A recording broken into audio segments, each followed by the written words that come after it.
Panthers, Seahawks, Sunday afternoon in Seattle. Steve Wilks says don't call it a must win, but the Panthers probably should win if they want to be a playoff team here in 2022.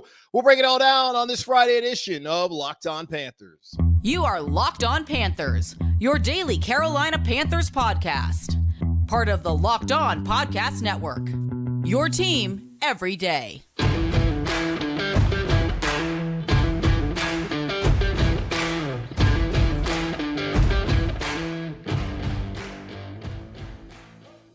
Welcome into another edition of the Locked On Panthers podcast, part of the Locked On Podcast Network. I'm your host, as always, Julian Council, talking Carolina Panthers with every Monday, Tuesday, Wednesday, Thursday, and Friday. Your team every day. That's what we do here on the Locked On Podcast Network. Make sure to watch the show and subscribe to our show over on our Locked On YouTube channel. We're on Sunday evening following the Carolina Panthers win, fingers crossed, against the Seattle Seahawks. I will be there live breaking it all down. Make sure to check out all the live shows. Anytime there is a breaking news edition, it'll be live right there on our Locked On Panthers YouTube channel. Now, if you don't watch the show and you ever miss a live show on YouTube, it's okay. You can always check out the show wherever you listen to your favorite podcast. Just be sure to rate, review, and subscribe so you never miss a single edition of Locked On Panthers. And be sure to follow me on Twitter at Julian Council, where every single Friday, like today, I answer your weekly Friday mailbag questions. Problem is, y'all didn't really ask me too many mailbag questions, so don't have a lot to answer this week. But that's okay. I have to get out of here quickly because I have a flight to New York later on this afternoon, and we're probably going to have a shorter episode than usual, but that's probably not going to be really true. I'm a gas bag. I'll talk enough for y'all to get enough of the content that you need. But if you want to participate next week on the weekly Friday mailbag, be sure to @ me or DM me on Twitter at Julian Council. But first, again, follow me on Twitter at Julian Council.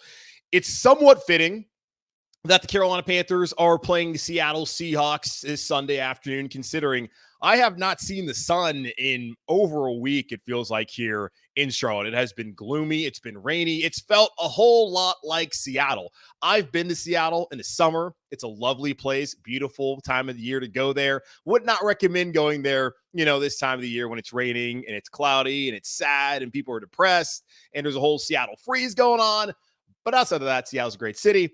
And the Panthers Seahawks have had some history dating back to when Steve Wilks, the interim head coach here in Carolina, was last year with Ron Rivera and, of course, Cam Newton, Luke Kuechly, Thomas Davis, Greg Olsen, all those guys that you knew and loved and wish were still here winning football games. But Steve Wilks has talked about those times. He's talked about the divisional battles. He brought up the video prior to the win against Tampa 21-3, where they beat the brakes off of Brady and the Bucs, talking about how big those games used to be when the Panthers didn't win not one, not two, but three straight NFC South division titles between 2013 and 2015.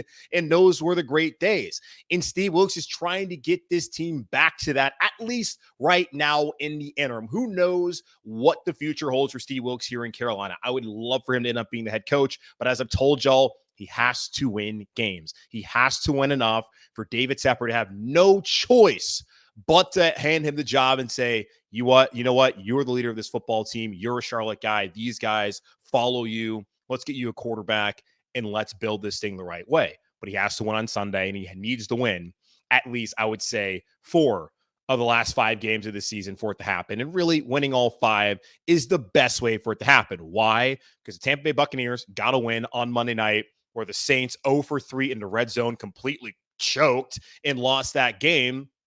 Brady brings him back. He does what he's done for, 23 years now? I've lost track. Please retire Tom Brady. But Tom Brady did what Tom Brady does by coming back and winning that football game in a game they had no business winning, meaning the Panthers are 2 games back of the Tampa Bay Buccaneers. Now, the Buccaneers do play the 49ers on Sunday. The 49ers are going to be starting Mr. Irrelevant Brock Purdy out of Iowa State University. Back when he was at Iowa State, he was really good in October. They used to say it was Brocktober in December. Played pretty well last week. Well enough to where Kyle Shanahan said not once, not twice, but multiple times this week that, yeah, we're good on Baker Mayfield.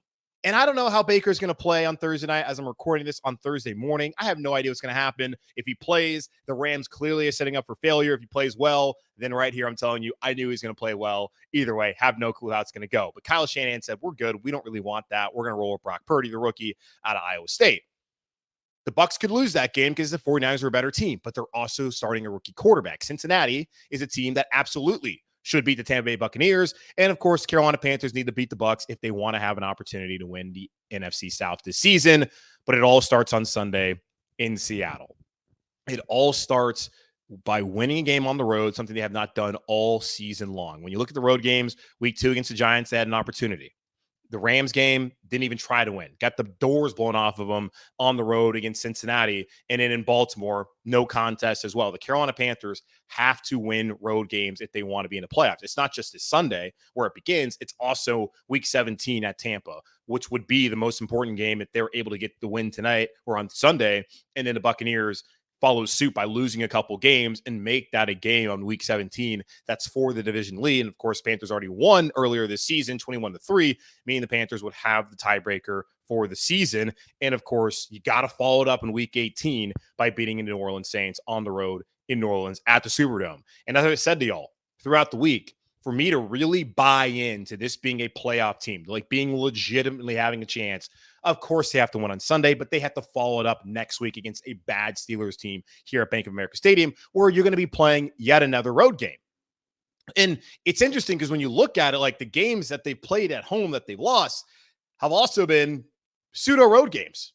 Week 1 against the Browns, you saw the game against the 49ers when the faithful took over. It's going to be the same case next Sunday against Pittsburgh. They need to stack wins. You won last time out against the Broncos, who were terrible. You need to win on Sunday against the Seahawks, and you need to follow it up by winning a home game against a Pittsburgh Steelers team. But again, it all starts on Sunday. Steve Wilkes is talking about finding that playoff mentality. Can the Carolina Panthers do that on Sunday afternoon? There's plenty of advantages. I went over them yesterday on the Crossover podcast with Corbin Smith. I'll go over the numbers once again later on in the show about how I feel pretty good about this team on Sunday afternoon. I know I probably shouldn't, and the smartest thing to do is to expect the worst of the Carolina Panthers, but the numbers, the matchups, it really feels like this could be in Carolina's favor. I understand that our friends over at BetOnline opened the line at 6 points as the Panthers were a 6-point dog on the road. But damn, I look at how this team's played, aside from the Bengals game under Steve Wilkes, and this feels like a very winnable game on Sunday afternoon in Seattle. Now, before I get to those numbers, let me take a quick pause here. There are a couple of mailbag questions that I'll quickly get to. Then after that, I'll give you some of the numbers of why I feel pretty good about the Carolina Panthers' chances against the Seattle Seahawks on the road on Sunday. All that coming up here in just a moment on Locked On Panthers. This episode of Locked On Panthers is brought to you by BetterHelp Therapy Online. Unfortunately, life doesn't come with a user manual, so when it's not working for you, it's normal to feel stuck. Therapists are trained to help you figure out the cause of challenging emotions and learn productive coping skills, which makes therapy the closest thing to a guided tour of the complex engine called you. BetterHelp has connected over 3 million people with licensed therapists. It's convenient, secure, and accessible everywhere, 100% online. Everyone deserves to feel their best. BetterHelp makes it easier to get started. As the world's largest therapy service, they've matched millions of people with professionally licensed and vetted therapists available 100% online.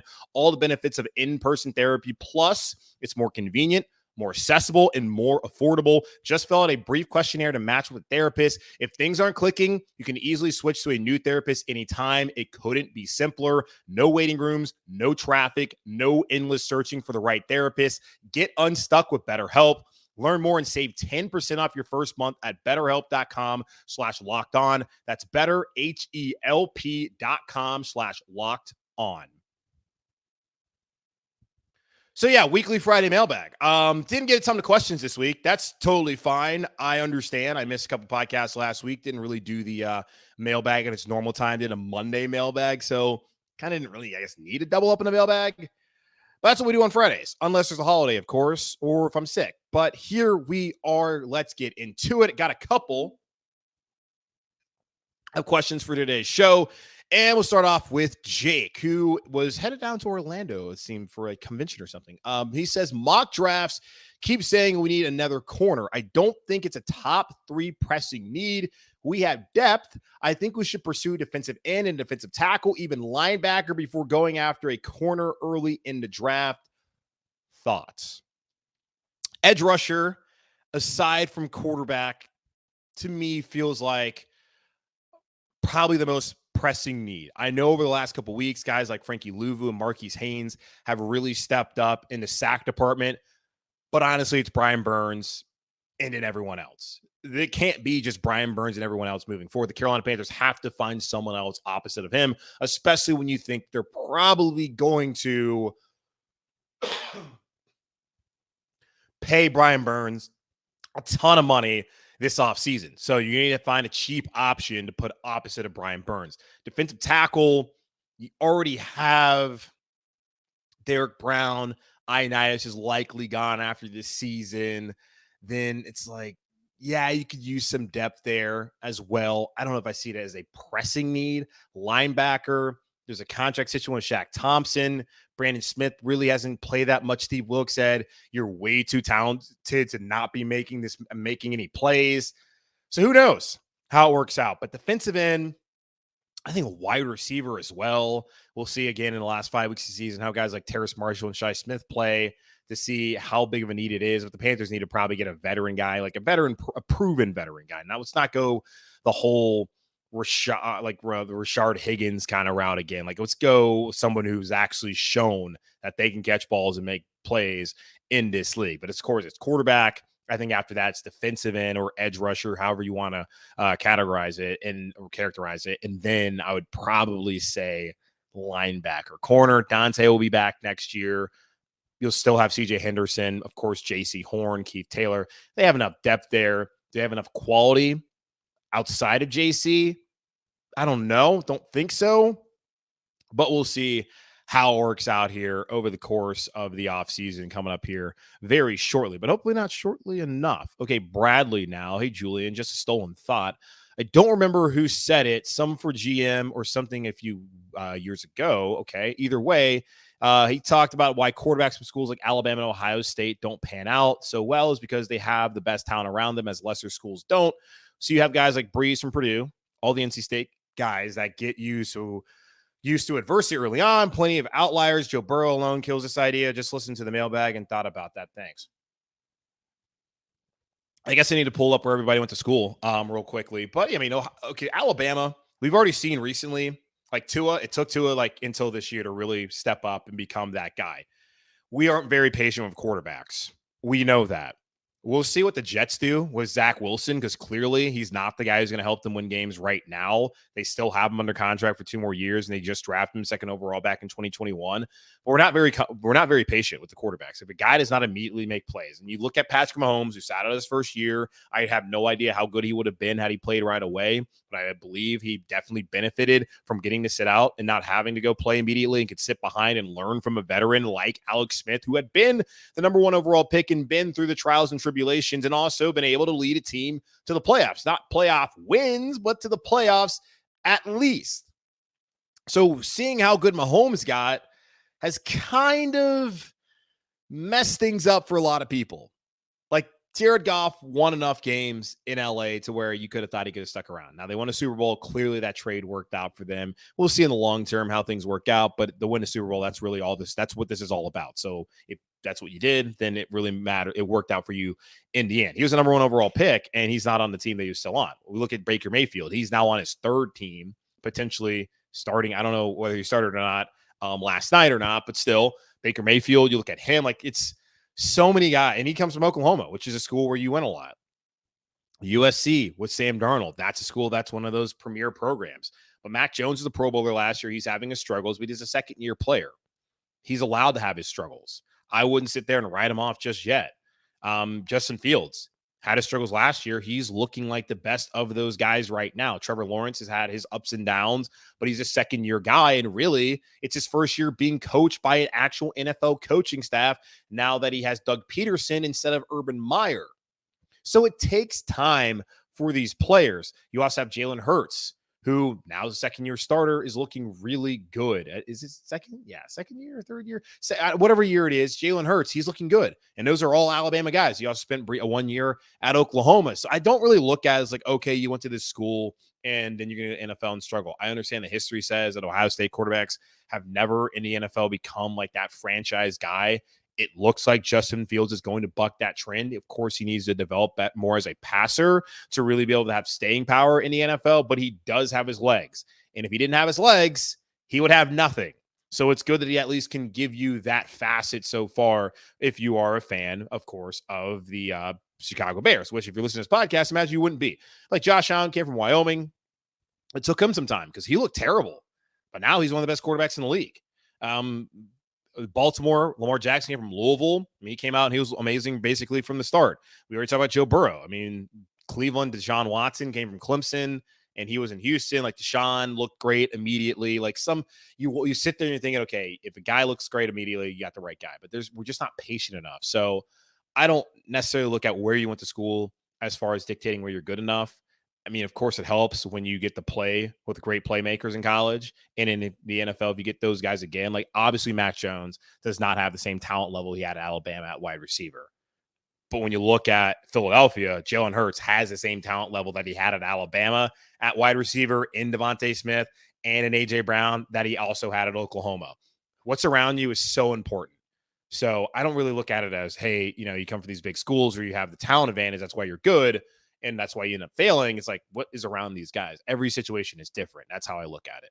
Okay, another quarterback question from Stone, who says, Sam Darnold is a free agent next year. I keep hearing people ask, should we go with Sam? But that means we're going to have to re-sign him. If we don't take a quarterback, what do we do from that point? And who do we go with at quarterback in free agency? Or do we go with Matt Corral? It's, again, as I've said, and I don't not want to answer the question, but we have to see what it looks like the next 5 weeks. But still, David Tepper, you have to imagine that he is really keen on taking a quarterback there in the first round. That he's over being talked into the Teddy Bridgewaters and the Sam Darnolds and the Baker Mayfields. He's now like, all right, let's just get a quarterback. Let's just do it the conventional route, get one in the first round. Let's not go trade up and reach for a guy in the third round. Like, let's get a guy in the first round. Let's have that fifth-year option, and let's see what they can do, and let's kind of be patient about it. He hasn't really, practiced patience, and you can place a lot of it on Rule. As we know, Rule had a ton of say in this roster. It's apparent with the guys who are here and the guys who have since departed.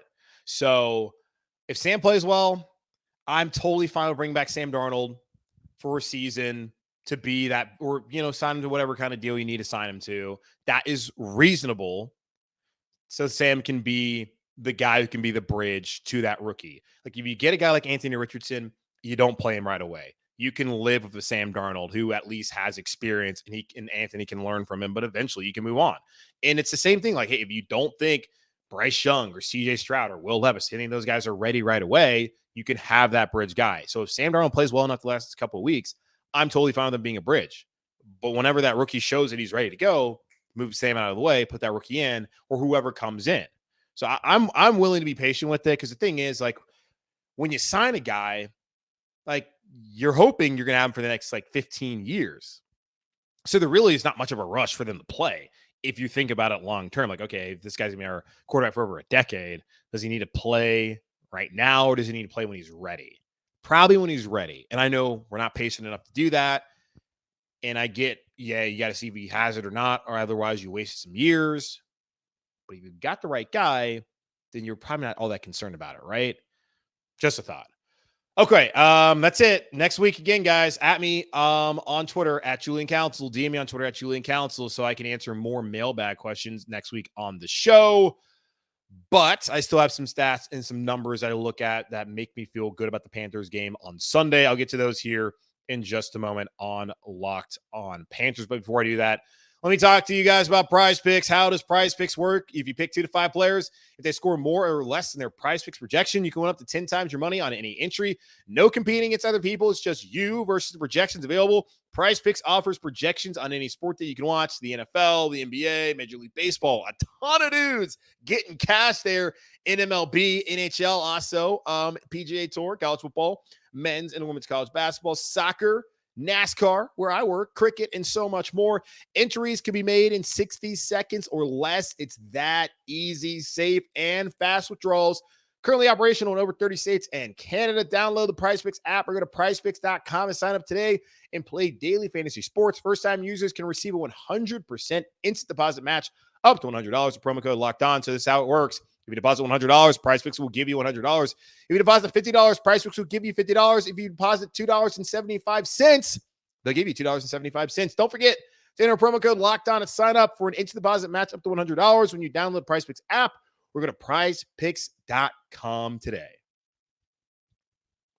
I know it's not smart to honestly believe in the Carolina Panthers, and I do believe that they can win this game on Sunday. I'm not going to do the U.S. men's national team chant that I think is super goofy, but I do believe that we can win on Sunday afternoon in Seattle. Now, Deontay Foreman, the health of him will be important.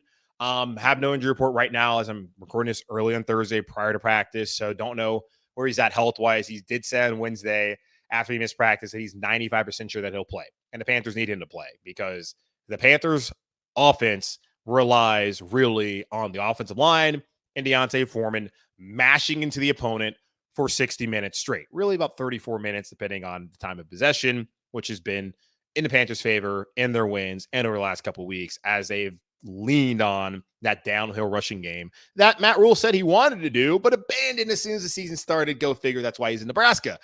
Why I'm excited about this game, other than the fact that it's actually a meaningful football game. The Panthers have not played meaningful football in December outside of, oh man, please don't win, we need this draft pick, in a very, very long time. This is an important game. And I feel like the most important game the Panthers have had since that December game back in 2018 at home against the Seahawks, when everything fell apart, where Cam was hurt, Graham Gano missed a 50-yard field goal. And that's when really the slide ended. Those are two teams that had to win. I think Russell Wilson had an incredible touchdown pass in that game that helped them win that football game. That was really the last, December desperate, you got to get this win type of a game. And then the opponent that day was the Seattle Seahawks from my memory. So when you look at the offense in the running game, which they're going to have to lean on, the Seahawks are god-awful in stopping the run. They don't stop the run. They're bad. They're 31st in the league. There's 32 teams in the league. So they're second worst in the league in stopping the run. They allow 155.3 yards per game rushing. That is terrible. God awful. Since Steve Wilkes became the interim coach here in Carolina, decided enough with this passing mess. We're going to run the damn ball. The Panthers are averaging 136 yards rushing per game. In their wins, they're averaging 196 yards rushing. So nearly 200 yards rushing in the wins. They absolutely own the line of scrimmage on the offensive side of the ball when they win under Steve Wilkes, winning all three of those games at home. And they're going to have to do that again on Sunday. And I have little reason to believe that they won't do that, considering the Seahawks can't stop anybody. You saw a couple weeks ago what Josh Jacobs and the Raiders did on them. Ran for 300 yards. Now it was inflated by the 84-yard run, but I really don't buy into that. Because when you already have 200 yards rushing anyways, clearly you were kicking their ass and running it down their throat. So it's not one of those things where, we only gave up 130 yards, but also 75 of it was on one run. Because then that's more indicative. But that day, it was clearly indicative of the Seahawks can't stop a nosebleed in the run game. And the Carolina Panthers should mash these dudes all day long. Starting with Deontay Foreman, and Chuba Hubbard can do it as well. Chuba's been a little bit injured, but when they first kind of teamed up there against Tampa, you saw what they could do. They did it again a couple weeks against Denver. They're not smash and dash. I mean, hell, Deontay Foreman's just smash and smash. Hope that doesn't sound wrong. Either way, Deontay Foreman, hopefully he's healthy, but the Panthers got to run the football. Now, the concern I do have is with the Seattle Seahawks offensive passing attack, because the Panthers secondary outside of J.C. Horn has been banged up. Miles Hartsfield's missed some time with the ankle. He was limited on Wednesday. Xavier Woods was missed a game or two. He has a knee issue right now. He was limited also on Wednesday. Of course, Dante's out for the rest of the season. CJ Henderson's an absolute liability. Got guys like T. Taylor trying to step up. Also Tay Hayes tries to step up, but they need help. It cannot just be J.C. Horn, and whoever's opposite of J.C. Horn has to be able to defend Tyler Lockett or DK Metcalf, who are both absolute monsters. I don't know who's going to be lined up on who. I mean, whoever JC's with, I'm not too concerned about that player. But the other one is my concern. But really, Geno Smith has been good, y'all.